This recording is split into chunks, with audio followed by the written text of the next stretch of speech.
ইনশাআল্লাহ। কিন্তু কোনো অন্যায়ের সাথে আপনারা যদি আপোষ করেন, এই জাতি আপনাদেরকে ক্ষমা করবে না। আমরা আশা করব তারা কোনো অন্যায়ের সাথে আপোষ করবেন না। তারা ন্যায়ের উপর প্রতিষ্ঠিত থেকে জাতিকে তার অধিকার ফিরিয়ে দিবেন। এই অধিকার ডাকাতরা 15.5 বছরে কেড়ে নিয়েছে। আমরা চাই সেই অধিকার জনগণের হাতে তুলে দিতে। তবে যেন তেন ভাবে কেউ যদি ধামাচাপা দিয়ে কূটকৌশলের আশ্রয় নিয়ে কিছু করতে চান, এই বিপ্লবী জনগণ মানবে না। আজকে 2 দিনের ধারাবাহিক কর্মসূচি তার প্রমাণ। সব কিছুকে উপেক্ষা করে দিন রাত বিপ্লবীরা রাস্তায় ছিল, আর তাদের সাথে আমাদের অন্তরাত্মা পড়েছিল।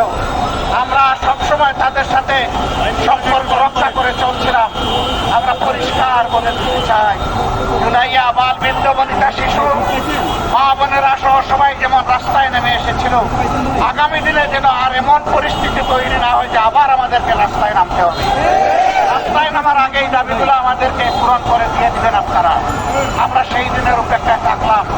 আজকের অধিকার বাস্তবায়নের আয়না ফ্যাসিস্ট আওয়ামী লীগকে নিষিদ্ধ করার এই দাবিতে যে বীর সন্তানেরা ঢাকা সহ সারা বাংলাদেশে আন্দোলনে ঝাঁপিয়ে পড়েছিলেন, আমি আরেকবার সেই বীরদেরকে বিপ্লবী অভিনন্দন জানাচ্ছি। আমাদের বিপ্লব শেষ হয় নাই।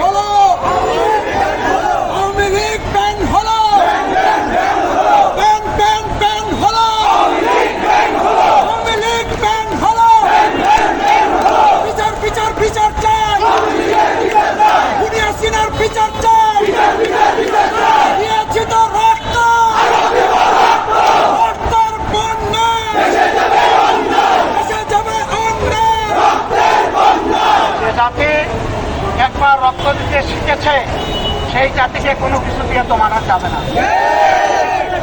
রক্ত আমাদের সন্তানেরা দিয়েছে, রক্ত দেওয়ার জন্য আমরা প্রস্তুত আছি। তারপরে ইনশাআল্লাহ এই জাতির অধিকার মহান আল্লাহ সাহায্য নিয়ে আমরা আদায় করে ছাড়ব। সবাইকে বিপ্লবী অভিনন্দন। আজকের মতো এখানেই শেষ। রাজপথে আন্দোলনে আবার দেখা হবে, জনগণের অধিকার আদায়ের আন্দোলনে। আসসালামু আলাইকুম ওয়া রাহমাতুল্লাহ।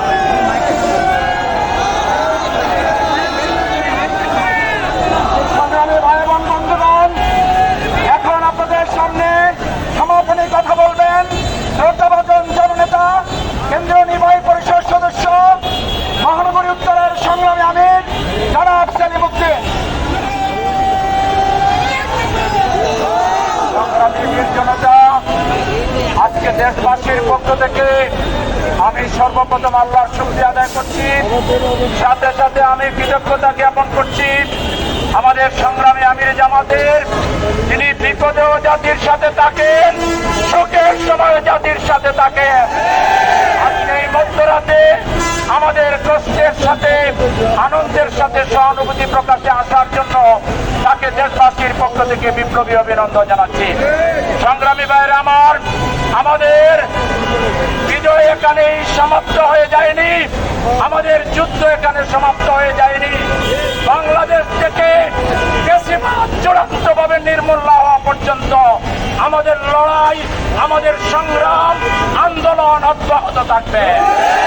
সবাইকে বিপ্লবী চেতনা নিয়ে আল্লাহর শুকরিয়া আদায় করে করে ফিরে যাওয়ার জন্য, আজকের দিনে কষ্ট করার জন্য শুধু আপনারা নয়, এদেশের যে বীর সন্তানেরা, বিভিন্ন রাজনৈতিক দলের নেতা কর্মীরা, সামাজিক নেতা কর্মীরা, ধর্মীয় নেতৃবৃন্দ যে কষ্ট করেছেন, সবাইকে আমিরে জামাতের পক্ষ থেকে আন্তরিক ধন্যবাদ জ্ঞাপন করে আজকের এই শুকরিয়া সমাবেশ আমরা এখানে সমাপ্ত ঘোষণা করছি।